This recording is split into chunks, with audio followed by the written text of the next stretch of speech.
India holds the glory. Lovely shot. What a splendid win. India left the World Cup after 28 years. Cricket Talk with Somi Rajgiri.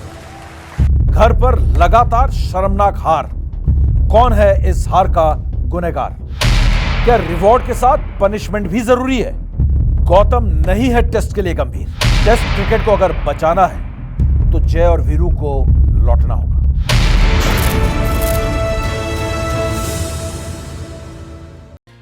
नमस्कार, cricket talks with समीप राजगुरु में आपका स्वागत है। और आज के क्रिकेट टॉक्स में कुछ जो बातें हैं बड़ी गर्मा गर्मी वाली होगी, है ना, और एक्सप्लोसिव होगी, जिसको कहते हैं कि विस्फोटक। आज हम कुछ विस्फोटक बातें करने वाले हैं और भारतीय क्रिकेट के बारे में जो आज बातें होंगी उसमें बदलाव की बात होगी। क्योंकि भारतीय क्रिकेट की अगर हम बात करें तो भारतीय क्रिकेट में खासकर अगर हम एक फॉर्मेट की बात करें जिसको कहते हैं टेस्ट क्रिकेट, वो उस स्तर पे गिरा है जहां से उसको उठाना ऐसा लगने लगा है कि शायद अब नामुमकिन सा हो गया है। मतलब कई जो फैंस हैं वो कहने लगे हैं कि भारतीय क्रिकेट जो है वो खत्म हो चुकी है, वो मर चुकी है, रेस्ट इन पीस हो चुकी है। जी हां, इस तरीके के रिएक्शंस भारतीय टेस्ट क्रिकेट के बारे में फैंस से आ रहे हैं लगातार। और अगर आप सोशल मीडिया देखोगे, अगर आप क्रिकेट एक्सपर्ट्स देखोगे, क्रिकेट जर्नलिस्ट देखोगे, क्रिकेट ऑथर्स देखोगे, हर कोई इस समय ये चर्चा कर रहा है कि भारतीय टेस्ट क्रिकेट को, जो कि दुनिया की सबसे बड़ी क्रिकेटिंग नेशन है, उसके टेस्ट क्रिकेट को क्या हो गया है। उसका टेस्ट क्रिकेट इतना खराब कैसे हो गया है, उसके टेस्ट क्रिकेट में टैलेंट कैसे सूख गया है, कैसे बड़े बड़े खिलाड़ी जो उस टीम का एक हिस्सा हुआ करते थे, एक जाता था तो दूसरा आ जाता था, ऐसा लगता था जैसे बड़े खिलाड़ी बनाने का एक ऑटो पायलट में काम चल रहा है, एक फैक्ट्री है बड़े खिलाड़ी बनाने का हिंदुस्तान। आज सडनली अचानक भारतीय क्रिकेट में बड़े खिलाड़ी कहां चले गए? आज अचानक भारतीय टेस्ट टीम में ऐसा क्या हो गया है कि ना वो तेज गेंदबाजों को खेल पाते हैं, ना वो स्पिनर्स को खेल पाते हैं, ना तेज गेंदबाज विकेट ले पाते हैं, ना स्पिनर्स विकेट ले पाते हैं। विदेशों में जाते हैं तो भी अच्छा प्रदर्शन नहीं कर पाते हैं, घर में आते हैं तो बद से बदतर प्रदर्शन हो जाता है। तो तमाम चीजें भारतीय टेस्ट क्रिकेट की अगर हम करें तो इस समय भारतीय क्रिकेट उस दुर्दशा में है कि हम कहें कि भारतीय क्रिकेट जो है बिल्कुल गर्दिश में है, तो शायद गलत नहीं होगा। भारतीय क्रिकेट मैंने इसलिए कहा क्योंकि टेस्ट क्रिकेट ही आपके क्रिकेट की पहचान होती है। टेस्ट क्रिकेट में अच्छे तो हर फॉर्मेट में अच्छे आप माने जाओगे, लेकिन टेस्ट फॉर्मेट में अगर आप बिल्कुल पिटे हुए हो, आपकी टीम बिल्कुल घर पे भी हार रही है, बाहर भी हार रही है, आपका कोई रिकॉर्ड जो है वो अच्छा नहीं है, तो आप एक अच्छे क्रिकेटिंग नेशन में नहीं कहलाए जाओगे। आप एक होता है ना, एक मजबूत cricketing nation, Australia, England, India, south Africa, Pakistan, ये सब इतने बड़े बड़े क्रिकेटिंग नेशन क्यों कहलाए गए? क्योंकि इन्होंने एक से बढ़कर एक टेस्ट क्रिकेटर्स प्रोड्यूस किए। लेकिन आज पाकिस्तान को आप काउंट नहीं करते। क्यों?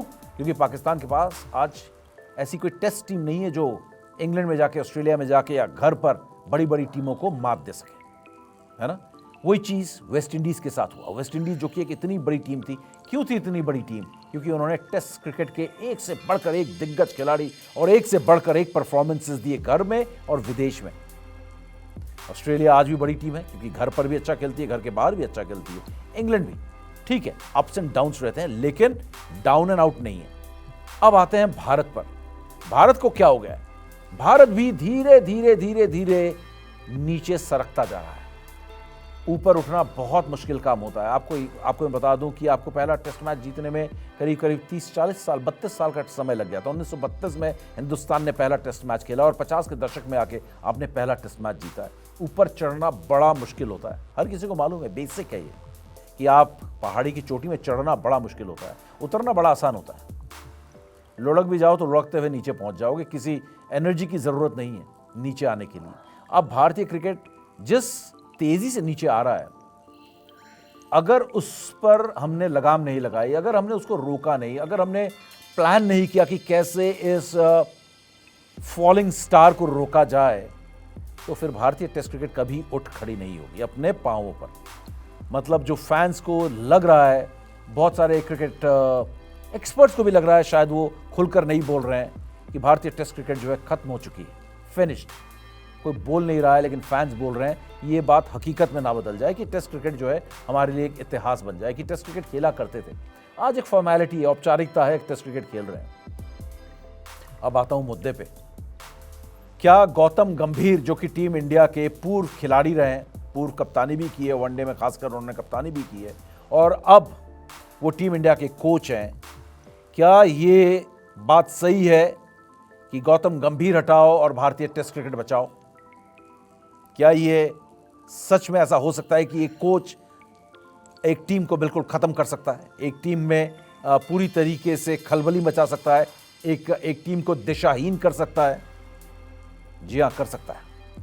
गौतम गंभीर हटाओ, टेस्ट क्रिकेट बचाओ, यह चीज मैं नहीं मानता हूं, लेकिन वक्त आ गया है जब गौतम गंभीर को हटाना जरूरी है पहले कदम के तौर पर। फर्स्ट स्टेप अगर आप बचाने की तरफ कुछ लेना चाहते हैं, बीसीसीआई को अगर कोई बड़ा कदम यहां पर उठाना है कि पहला कदम उठाना है कि भारतीय टेस्ट क्रिकेट को बचाना है, तो गौतम गंभीर को हटाना होगा और साथ में उनकी पूरी टीम को यहां से सैक करना होगा, मुझे लगता है। क्योंकि आप अगर रिवॉर्ड करते हैं तो आपको पनिश भी करना जरूरी है। सिर्फ रिवॉर्ड से काम नहीं चलने वाला। जिस तरीके से टीम इंडिया को करोड़ों रुपए का रिवॉर्ड मिलता है, प्राइज मनी मिलता है, तो गलतियों पे गलतियां करोगे तो पनिशमेंट भी मिलनी चाहिए। और ये पनिशमेंट सिर्फ खिलाड़ी तक सीमित नहीं होनी चाहिए। रन नहीं बनाए तो निकाल देंगे, विकेट नहीं लिया तो निकाल देंगे, कप्तानी ठीक नहीं की तो कप्तानी छीन लेंगे। ये चीज नहीं हो सकती कि सिर्फ गाज जो तलवार है वो खिलाड़ियों पे ही चले। ये तलवार अब गौतम गंभीर पर चलने का वक्त आ गया है, जिनको बिना किसी कोचिंग डिग्री के, बिना किसी कोचिंग एक्सपीरियंस के टीम इंडिया का कोच बना दिया गया और सारे एप्लीकेशन को जब कोचिंग की वैकेंसी निकली तो दरकिनार कर दिया गया और गौतम गंभीर को कोच बनाया गया। क्यों? अब इस सवाल का जवाब ढूंढने का वक्त खत्म हो चुका है। ये तो तब ये सवाल का जवाब हमें चाहिए था जब इन्हें कोच बनाया गया था कि क्यों कोच बना दिया गया। क्यों आईपीएल की एक टीम को मेंटोर बन के जिता दिया, दूसरी बार एक टीम को सेमीफाइनल पहुंचा दिया, फाइनल पहुंचा दिया। आईपीएल में मेंटोर और कोच बन गए तो वो इंडियन टीम के, एक इंटरनेशनल टीम के कोच बनने के लिए तैयार हो गए, एलिजिबल हो गए। समझ में यहां पर आना चाहिए क्रिकेट के आकाओं को कि आईपीएल अलग है और इंटरनेशनल क्रिकेट अलग है। इंटरनेशनल क्रिकेट का स्टैंडर्ड आईपीएल के क्रिकेट से मच मच बेटर है, बहुत ऊपर है और बहुत ही बड़ी और बहुत ही मजबूत और ऐसी क्रिकेट होती है जहां पर आईपीएल की तरह आधी टीम मजबूत और आधी टीम कमजोर नहीं आती। ये पूरी की पूरी एक मजबूत टीम आती है। अब जरा गौतम गंभीर की मैं बात करूं कि खिलाड़ियों पर भी तलवार और गाज गिरेगी। ऐसा नहीं कि खिलाड़ियों पर नहीं गिरेगी। बहुत सारे खिलाड़ियों को ऐसे खिलाया गया जिन पर सवाल उठ रहे हैं। ध्रुव जुरैल पर सवाल उठ रहे हैं कि ध्रुव जुरैल ने क्या किया भैया, 0, 2, 12, 1 रन बनाकर आउट हो गए, चारों पारियों में फ्लॉप हो गए। ध्रुव जुरैल को लाया गया क्योंकि उन्होंने डोमेस्टिक में साउथ अफ्रीका ए के खिलाफ, खासकर इस साउथ अफ्रीका दौरे से पहले उन्होंने ताबड़तोड़ शतक लगा दिए थे। लेकिन साउथ अफ्रीका के खिलाफ 2-0 की हार सिर्फ हार नहीं थी, शर्मनाक हार थी दोनों। भारतीय टीम की अगर बात करें, कोच पे मैं आऊं, अगर भारतीय टीम के परफॉर्मेंसेस के बारे में बताना बहुत जरूरी है। भारतीय टीम के कोच के तौर पर गौतम गंभीर ने, आप सबको मालूम है, अब तक 9 टेस्ट मैचेस घर पर खेले हैं, उसमें से 5 मैचेस आपने गंवा दिए हैं, जिसमें से आप साल भर के अंदर या साल भर से थोड़ा सा वक्त 13 महीनों में आपने 2 टेस्ट सीरीज व्हाइट वॉश खाई। व्हाइट वॉश हुआ है आपका। न्यूजीलैंड ने आपको 3-0 से हराया 3 टेस्ट मैचेस की सीरीज में। साउथ अफ्रीका ने घर पर आकर आपको 2-0 से हराया 2 टेस्ट मैचेस की सीरीज में। WTC के रैंकिंग में फिलहाल जब ये पॉडकास्ट मैं आपसे ये बातचीत कर रहा हूं क्रिकेट टॉक्स विद समीप राजगुरु में, टीम इंडिया WTC के पॉइंट्स टेबल में तीसरे नंबर से खिसक कर 5वें नंबर पर पहुंच गई है। हर तरफ स्लाइड डाउन ही चल रहा है, स्लाइडिंग डाउन। तो टीम इंडिया अगर साउथ अफ्रीका के खिलाफ परफॉर्मेंस देखेंगे, एक बार टीम इंडिया ने 200 रन का आंकड़ा छुआ, सिर्फ एक बार, और वो भी गिरते पड़ते लुढ़कते बन गए बस 201 रन। ये हाईएस्ट स्कोर था टीम इंडिया का साउथ अफ्रीका के खिलाफ। 189, 93, 201, 140। मतलब ये हाल है टीम इंडिया का। और आप दूसरा टेस्ट मैच 408 रनों से हार जाते हो, जो कि कभी भी इतनी बड़ी रनों के लिहाज से आपने हार का मुंह हिंदुस्तान के सरजमी पर आपने नहीं देखा था। शर्मनाक हार हुई है। आप अगर बात करोगे बैट्समैन की, रन नहीं बने। आपका हाईएस्ट स्कोरर अगर हम बात करें तो वो वॉशिंगटन सुंदर है। कौन लेके आया वाशिंगटन सुंदर को, इस पर भी बात करें। गौतम गंभीर लेके आए, चीफ सिलेक्टर अजीत अगरकर और गौतम गंभीर ने मिलकर ये टीम बनाई है। गौतम गंभीर की इसमें सुनी गई है। चीफ सिलेक्टर को तो बाद में देखेंगे, लेकिन पहले गौतम गंभीर को, कोच को देख लेते हैं। आप वाशिंगटन सुंदर को लेके आए, आपके वाशिंगटन सुंदर सेकंड हाईएस्ट स्कोरर इस सीरीज के हैं वैसे तो, लेकिन 124 रन उन्होंने बनाए। लेकिन अगर आप देखेंगे टॉप 10 में आपके सिर्फ 3 बल्लेबाज हैं। 8वें नंबर पर या 9वें नंबर पर रविंद्र जडेजा है और 10वें नंबर पर आपके यशस्वी जायसवाल।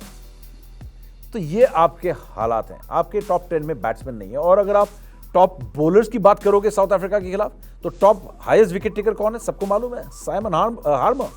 इतना हार्म किया है कि हमारे होश उड़ गए। और साइमन हार्मर ने 17 विकेट लिए हैं। आपको जरा मैं थोड़ा सा विकेट परफॉर्मेंसेस के बाद गौतम गंभीर की तरफ हम चलेंगे। परफॉर्मेंस की अगर बात करें, साइमन हार्मर 17 विकेट, एवरेज उनका विकेट लेने का आपको मैं बता दूं 8.94। जी हां, 8.94 के एवरेज से उन्होंने 17 विकेट ली। उसके बाद मार्को यानसन जिन्होंने 12 विकेट लिए, 5 विकेट कम, उन्होंने जो एवरेज था उनका 10.08 के एवरेज से उन्होंने 12 विकेट ली। तीसरे नंबर पर हमारे अनुभवी दिग्गज हरफन मौला ऑलराउंडर रविंद्र जडेजा जिन्होंने कुल 10 विकेट लिए। आपको पता है उनका इकोनॉमी रेट या एवरेज क्या रहा है, 22 का। 22 के औसत से, इकोनॉमी रेट से उन्होंने 10 विकेट लिए। इस लिस्ट में क्या आपने सोचा था कि आपका हाईएस्ट विकेट टेकर इंडिया का रविंद्र जडेजा होगा? इस सीरीज से पहले अगर मैंने आपसे पूछा होता कि आपका हाईएस्ट विकेट टेकर कौन होगा, तो मैं गारंटी के साथ कह सकता हूं कि 60% लोग ये कहते, फैंस ये कहते कि कुलदीप यादव, क्योंकि हिंदुस्तान में मैच हो रहा है। कुलदीप यादव विदेश में होता तो 60 से 70% बोलते जसप्रीत बुमराह, और बाकी 40% फैंस कहते कि जसप्रीत बुमराह। इन दोनों के बाद तीसरा नाम नहीं आता हाईएस्ट विकेट टेकर्स में, लेकिन ये दोनों नहीं है। रविंद्र जडेजा आपके जो पार्ट टाइम बॉलर हैं, बॉलिंग ऑलराउंडर है, वो आपके हाईएस्ट विकेट टेकर हैं साउथ अफ्रीका के खिलाफ। ये आपकी परफॉर्मेंस है। हाँ, अच्छा, तो न्यूजीलैंड के खिलाफ आपने सोचा कि आपने कुछ ज्यादा कमाल कर दिया। मैं न्यूजीलैंड के खिलाफ जब आप 3-0 से हारे तो उसका भी स्कोर कार्ड लेकर आया हूं, क्योंकि हम सब भूल जाते हैं। बीच में वर्ल्ड कप जीत गए, चैंपियंस ट्रॉफी जीत गए, एशिया कप जीत गए, तो हम भूल गए। भूलना नहीं है, भूल गए तो सब गया। हम भूल जाते हैं। अभी हम साउथ अफ्रीका के खिलाफ इतनी शर्मनाक हार हमने झेली है, भूलना नहीं है, क्योंकि अब अगली सीरीज 10 महीने के बाद श्रीलंका के घर पर जाके खेलेंगे। अब जब वहां पर हारेंगे तब फिर हाहाकार मचेगा, फिर कोई बड़ा टूर्नामेंट आ जाएगा, फिर हम भूल जाएंगे। भूलना नहीं है, क्योंकि न्यूजीलैंड के खिलाफ हार को हम अब याद कर रहे हैं, जब हम साउथ अफ्रीका के खिलाफ दोबारा 2-0 से हार गए। बताओ आप में से कितने याद करते अगर साउथ अफ्रीका के खिलाफ हम 2-0 से जीत जाते? क्या आप न्यूजीलैंड के खिलाफ उस हार को याद करते? नहीं करते। साउथ अफ्रीका के कुछ बड़े खिलाड़ी नहीं आते, किसी को इंजरी हो जाती, बाय चांस हम जीत जाते, तो क्या आप याद करते न्यूजीलैंड के खिलाफ उस बुरी हार को, उस शर्मनाक हार को, उस बेइज्जती को? आप याद नहीं करते, बिल्कुल याद नहीं करते। आप बोलते जीत गए, बल्ले बल्ले, शाबाश शाबाश। ना, याद रखना है कि क्यों आ रहे हो। न्यूजीलैंड के खिलाफ आपको मैं स्कोर बताता हूं 3 टेस्ट मैचेस का। एक पारी में हम 46 रनों पे आउट हो गए थे पहले टेस्ट मैच में, दूसरे में हमने 462 रन बनाए। उसमें हम, अगर आप देखें, मैट हेनरी और विलियम और रूक ने आपके पूरे विकेट उखाड़ कर रख दिए, 6 और 3, दोनों fast bowlers first test match में। दूसरे टेस्ट मैच में आ जाते हैं, 156 और 245 रन आपने बनाए। इसमें सैंटनर ने पहली पारी में 156 पर जब आउट हुए, सैंटनर ने आपके 7 विकेट चटका दिए। ग्लेन फिलिप्स जो कि पार्ट टाइम स्पिनर हैं, उन्होंने 2 विकेट ले लिए। स्पिनर्स के सामने घुटने नहीं टेके, आप पूरी तरीके से चित, चारों खाने चित, है ना। दिन में तारे दिख रहे हैं आपको, दिन में ही तारे दिखेंगे, टेस्ट मैच तो दिन में ही होता है, क्यों भाई। अब आप आ जाओ तीसरे टेस्ट मैच में 263 और 121 रन पर टीम इंडिया ऑल आउट हो जाती है। और आपको पता है, आपको याद नहीं है, मैं याद दिला रहा हूं, मैं गारंटी दे रहा हूं आपको याद नहीं है। आप पता है आप तीसरे टेस्ट मैच में क्या टारगेट चेस कर रहे थे? आप टारगेट चेस कर रहे थे 147 रनों का। टू बी वेरी ऑनेस्ट, आपको क्या, मुझे भी याद नहीं था कि हम सिर्फ 147 का टारगेट चेस कर रहे थे। 147 का टारगेट घर पर चेस कर रहे थे और 121 पर हम ऑल आउट हो गए। और आपके विकेट किसने लिए? आपके विकेट लिए हैं एजाज पटेल ने। आपके एजाज पटेल ने यहां पर 7-8 विकेट लिए यहां पर, स्पिनर। और दूसरे 3 विकेट आपके 7 विकेट एजाज ने, और दूसरे विकेट लिए हैं यहां पर ग्लेन फिलिप्स ने, स्पिनर। पहली पारी में भी आप देखोगे एजाज पटेल ने आपके लिए 5 विकेट और बाकी विकेट 6 विकेट और बाकी विकेट ग्लेन फिलिप्स ने। आप एजाज पटेल और ग्लेन फिलिप्स को विकेट्स दे रहे हो, फॉरेन के हाई स्पिनर्स को। यहां पर भी आप आए और आपने जो है केशव महाराज और साइमन हार्मर को विकेट दिए। और अगर आप देखोगे एडियन मार्क्रम को भी विकेट दिए। एडियन मार्क्रम और साइमन हार्मर के बीच जो है 18 विकेट आपस में उन्होंने बांटे, 17 साइमन हार्मर ने ले लिए। तो आपके गेम में मैं स्कोर इसलिए बता रहा था, बात मेरा मुद्दा अभी भी गौतम गंभीर है।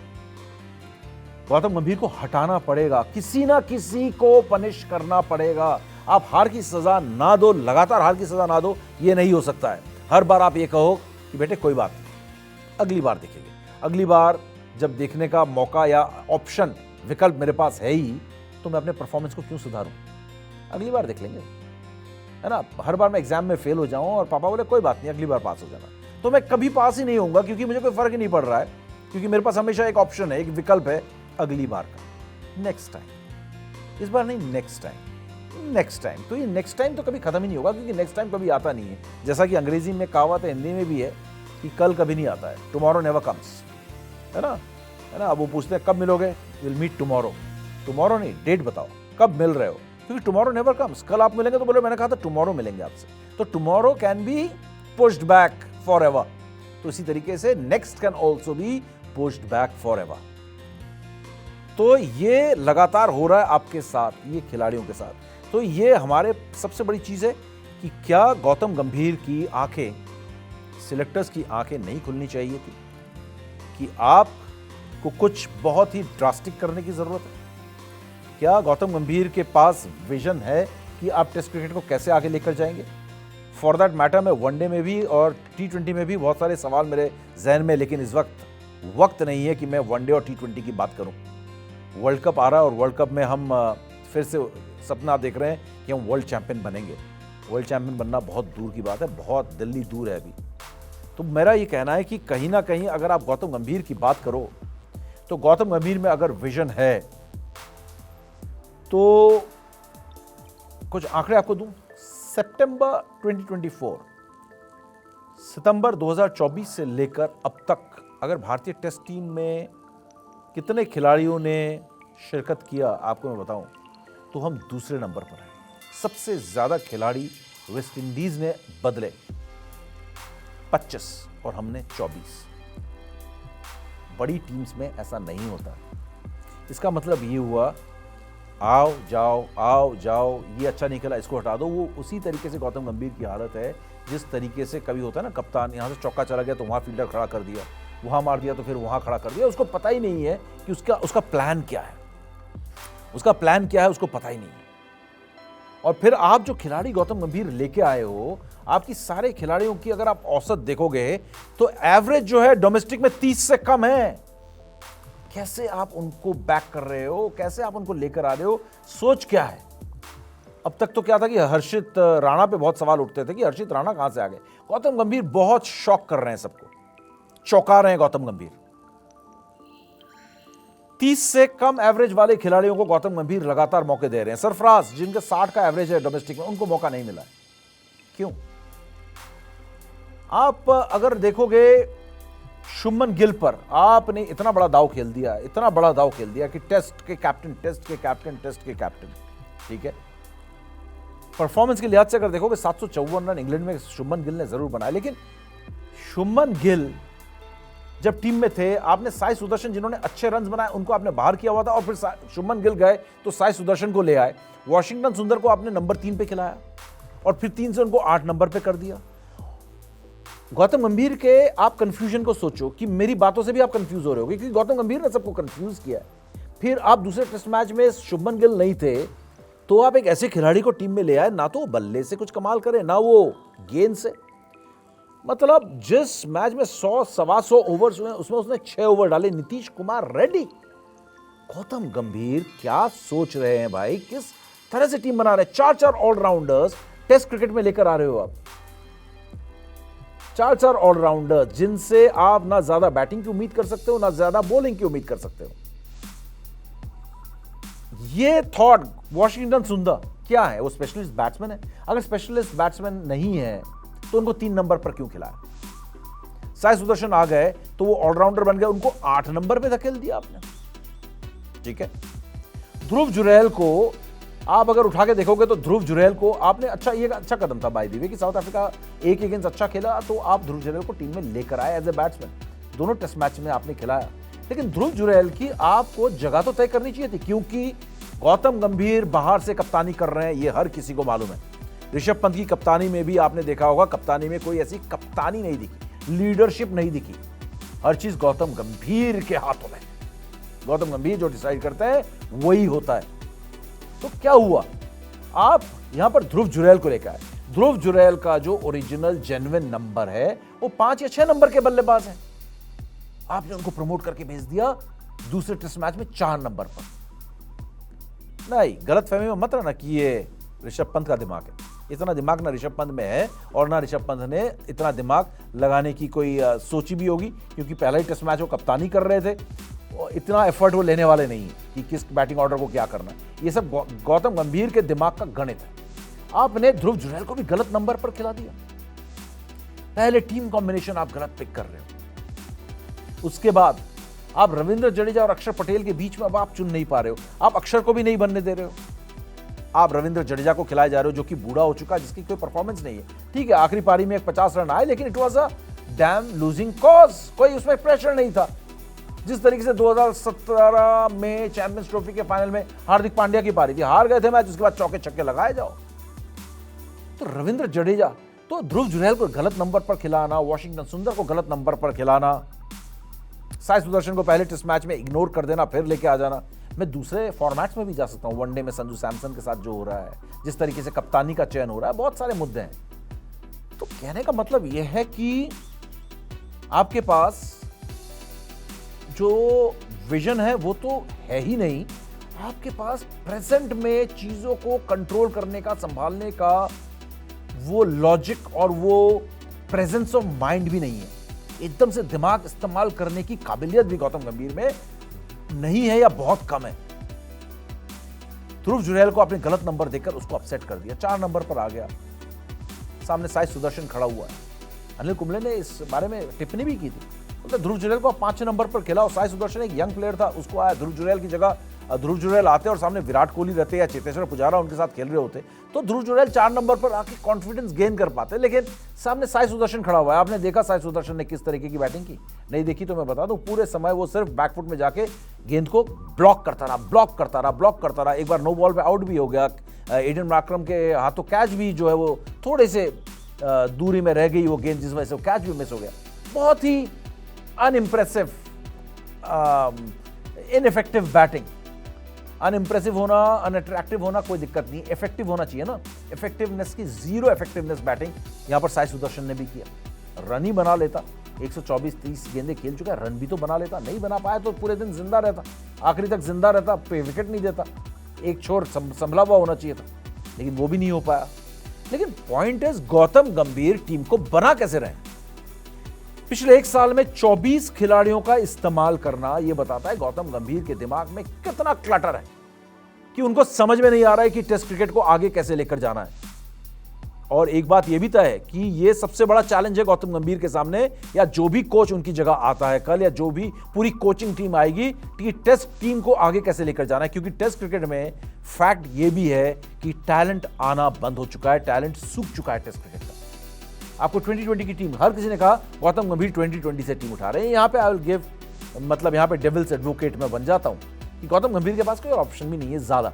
1-2 प्लेयर्स थे सरफराज जैसे, जिनको वो ला सकते थे शायद, लेकिन उठाने आपको 2020 से ही पड़ेंगे, लेकिन बनाने पड़ेंगे, विजन होना पड़ेगा आपको। क्योंकि आज की तारीख में बच्चा 2020 क्रिकेट ही खेलना चाहता है। पहले IPL, फिर इंडिया के लिए T20 खेलना, T20 चाहता है, फर्स्ट IPL है ये। मैं ऑन ग्राउंड एक्सपीरियंस बता रहा हूं, हर किसी को IPL खेलना, एक जर्नलिस्ट की बात है ये। मैं पार्क्स में नॉर्मल आम जनता के बीच में घूमता हूं। अब मैं उन बच्चों से मिलता हूं एकेडमीज में जो अभी स्टार नहीं बने, जो 11-12 साल के, वो आते हैं। मैं अगर विराट कोहली और सचिन तेंदुलकर से मिलता हूं तो मैं उन बच्चों से भी मेरे को मिलने का मौका मिलता है जो आम जनता है, जो नॉर्मल बच्चे हैं, आज क्रिकेट खेलना शुरू किया है। उनसे पूछो क्या खेलना चाहते हो, किस टीम से? मैं मुंबई इंडियंस से खेलना चाहता हूँ, मुंबई इंडियंस मेरी फेवरेट है। मतलब इंडिया, ऑफकोर्स इंडिया भी, बट मुंबई इंडियंस के लिए I want to play for RCB। ये छोटे छोटे बच्चों में ना इस वक्त जज्बा है कि वो IPL खेलना चाहते हैं। पेरेंट्स से पूछो, मेरा बच्चा IPL खेल जाए। तो ये एक शिफ्ट हुआ है, टेक्टोनिक शिफ्ट है, ये टेक्टोनिक शिफ्ट है कि हर कोई आईपीएल की तरफ जा रहा है, हर कोई 2020 की तरफ जा रहा है। ऐसे में अगर टेस्ट क्रिकेट को सरवाइव भी करना है तो गौतम गंभीर जैसे कोच को एक बहुत बड़ा विजन चाहिए होगा और बहुत बड़ा एफर्ट चाहिए होगा। ये एफर्ट गौतम गंभीर के अंदर नहीं दिखा है, क्योंकि गौतम गंभीर ने रोहित और विराट के रहते ऐसे यंगस्टर्स को ग्रूम करने की कोशिश नहीं की जो उनकी जगह ले सके। विजन वो उसको कहते हैं। आपने चेतेश्वर पुजारा और अजिंक्य रहाणे को बड़े एरोगेंस के साथ, भाई हमारे पास तो बहुत टैलेंट है, आपने उनको मुड़कर नहीं देखा, आपने उनको बाहर कर दिया। लेकिन 3 नंबर पे आपके पास प्लेयर था कौन? गौतम गंभीर। अजिंक्य रहाणे की जगह 4 नंबर, 5 नंबर, 6 नंबर, किसी भी नंबर पर खेलने वाला प्लेयर आपके पास था कौन? आपके पास प्लेयर थे नहीं और आपने प्लेयर को बाहर कर दिए जिनके पास 2-2, 3-3 साल की क्रिकेट बाकी थी। अब गौतम गंभीर के पास विजन तो नहीं है, गौतम गंभीर ने प्लेयर तैयार नहीं किए हैं, गौतम गंभीर ने अच्छे प्रॉपर टैलेंट्स को बैक नहीं किया है सही नंबर पर, गौतम गंभीर ने टीम को सेटल नहीं होने दिया है। आप साउथ अफ्रीका की बैटिंग लाइनअप उठा के देख लो, आपको पता है कि कौन किस नंबर पर आ रहा है। इंडिया में आपको नहीं पता है। यह सबसे बड़ा संकेत है, सबसे बड़ा उदाहरण है एक कमजोर टीम होने का। ऑस्ट्रेलिया की टीम में आपको मालूम है कि कौन किस नंबर पर आ रहा है। आपकी टीम सेटल नहीं हुई है। गौतम गंभीर इतने दिनों से टीम संभाल रहे हैं और जब उनसे पूछा गया कि क्या आपको लगता है आप इस काम के लिए सही हो प्रेस कॉन्फ्रेंस में मैच के बाद, तो उन्होंने कहा बड़े चौड़े होकर कि ये तो बीसीसीआई फैसला लेगी, बीसीसीआई जानती है, लेकिन मैं वही इंसान हूं जिसने चैंपियंस ट्रॉफी जीता, एशिया कप जीता, इंग्लैंड में अच्छा परफॉर्म करके आए, ड्रॉ करके आए। आज आप इंडिविजुअल हो गए गौतम गंभीर, आज आप इंडिविजुअल हो गए कि मैंने चैंपियंस ट्रॉफी जीता, मैंने एशिया कप जीता, मैंने इंग्लैंड में सीरीज ड्रॉ करवाई, मैंने या टीम ने। आप वही है ना गौतम गंभीर जिसने धोनी को कहा है कि धोनी ने वर्ल्ड कप नहीं जिताया, धोनी के छक्के ने वर्ल्ड कप नहीं जिताया, हमारी बैटिंग ने जिताया, कपिल देव ने वर्ल्ड कप नहीं जिताया, उनकी टीम ने जिताया। तो आज इस हार के लिए भी आप जिम्मेदार हैं या नहीं है? इस टीम की ये बुरी गत जो हुई है उसके लिए आप जिम्मेदार हैं या नहीं है? आपको इस समय इस हारी हुई टीम में से जो सबसे पहले गौतम का विजन अगर होना चाहिए, अगर इनको बख्श दिया जाए, जो कि मुझे लगता है कि हो सकता है, हालांकि मेरा यह मानना है कि सबसे पहले इस पूरी कोचिंग टीम को यहां से हटा देना चाहिए, बर्खास्त, डिसमिस्ड, है ना, सैग्ड, क्योंकि कोच के ऊपर सबसे पहले गाज गिरनी चाहिए। पूरी कोचिंग स्टाफ को निकाल देना चाहिए यहां से और गौतम की जगह एक नई कोचिंग टीम आना चाहिए, क्वालिफाइड कोच आना चाहिए अगर आप यहां से टीम को ग्रूम करना चाहते हैं, टेस्ट क्रिकेट को बचाना चाहते हैं। क्योंकि कोच के पास, जो क्वालिफाइड कोच होता है ना, जो उसके पास विजन होता है, उसको पता होता है कि टीम बनाई कैसे जाती है, खिलाड़ियों को खिलाया कैसे जाता है। स्पोर्ट्स साइकोलॉजिस्ट कैसे क्या सोच सकता है, स्पोर्ट्स साइकोलॉजी पढ़ी हुई होती है उसमें, उसको हर चीज को स्ट्रैटेजी पता होता है कैसे बनाई जाती है। एक क्वालिफाइड कोच लेकर आए अपनी टीम के साथ। गौतम गंभीर जैसे जो क्वालिफाइड कोचेस नहीं है, जो फॉर आईपीएल ग्लैमर की वजह से वो यहां पर आ गए, उनको कोच बने रहने का कोई यहां पर हक नहीं है। रिवॉर्ड पे रिवॉर्ड नहीं करना चाहिए। सबसे पहले बीसीसीआई को एक क्वालिफाइड कोच लाना चाहिए। अगर बाई चांस वो नहीं लाते हैं, अगर वो बाई चांस नहीं लाते हैं, तो सबसे पहले आप ये जो हारे हुए खिलाड़ी हैं, इनमें से राइट खिलाड़ी पिक करके आप और हारते जाओ, बैक करो, लेकिन आप इनको ग्रूम करो, नहीं तो आपकी टीम हारती चली जाएगी। और जो सबसे बड़ी बात मैं अब कहने जा रहा हूं कि गौतम गंभीर अपने सारे ईगो को छोड़ के, उनकी ईगो के लिए बहुत मशहूर है वो, या कहें कि बहुत बदनाम है ना, उनकी ईगो के लिए वो बहुत बदनाम है। इस ईगो को दबाते हुए, कुचलते हुए वो रोहित शर्मा और विराट कोहली को वापस रिटायरमेंट से लौटने की रिक्वेस्ट करें। कहें रोहित शर्मा से और विराट कोहली से 1 साल और विराट कोहली से 2 साल टेस्ट क्रिकेट के लिए वापस आ जाओ, जिससे कि हम आपके इर्द गिर्द टीम को दोबारा बना दें। वरना ये टीम बनना बहुत मुश्किल है, बहुत मुश्किल है कि आप इस टीम को दोबारा बना पाओगे। गौतम गंभीर, आपने इस टीम को अनसेटल कर दिया है, खिलाड़ियों को पता नहीं है, खिलाड़ी इनसिक्योर हैं, डोमेस्टिक में परफॉर्म करेंगे तब भी आएंगे या नहीं आएंगे उनको पता नहीं है। और गौतम गंभीर अपनी ईगो की वजह से वैसे ही बदनाम है, उनसे कोई बात नहीं कर सकता है। और आज जिस तरीके से वो मनमानी कर रहे हैं गौतम गंभीर टीम के अंदर, जो मनमानी, जो पावर उनको दिया गया है, उसका सही इस्तेमाल वो करते तो शायद आज टीम खड़ी हो गई होती। लेकिन लगता ऐसा है कि गौतम गंभीर अपने इस पावर के जरिए अपने खेलने वाले दिनों का भड़ास जो है ना, वो यहां पर निकाला। हर डिसीजन खुद ले रहे हैं, पावरफुल हो गए हैं, हर पूरा पावर अपने पास रखा हुआ है, किसी को कोई डिसीजन नहीं लेने दे रहे हैं। और अल्टीमेटली ये लग रहा है गौतम अपनी भड़ास निकाल, तो ये भड़ास निकालना बंद करो, ईगो को कुचलो गौतम। अगर आपकी कुर्सी बच जाती है, जो कि हमने देखा है बीसीसीआई में कभी सैक नहीं किया जाता, अगर आज आप इंग्लैंड के कोच होते, ऑस्ट्रेलिया के कोच होते, तो आप नहीं, आपके साथ पूरी टीम इस समय बाहर का दरवाजा देख चुकी होती, अब तक आप सैक हो चुके होते। लेकिन आप अभी भी बने हुए हैं और बने रहेंगे, मुझे पूरा यकीन है, क्योंकि T20 वर्ल्ड कप भी खेलना है। अभी बीसीसीआई बड़ी, एक तरह से मैं कहता हूँ ना, डरती बहुत है बीसीसीआई कि भैया वर्ल्ड कप आ रही है, सडनली पूरा सिस्टम बिगड़ जाएगा। क्या सिस्टम बिगड़ जाएगा? T20 की टीम तो सेटल्ड है, T20 में कुछ नहीं बिगड़ेगा, जो है वो है। जो नया कोच आएगा वो टेक ओवर कर लेगा और टेस्ट के लिए नया विजन लेकर आएगा। लेकिन ऐसा बीसीसीआई करेगी? मेरे को बहुत डाउट है। 0.1% चांस है कि गौतम गंभीर को यहाँ से हटाया जाए, यानी कि 99.9% चांसेस से गौतम आप रहेंगे।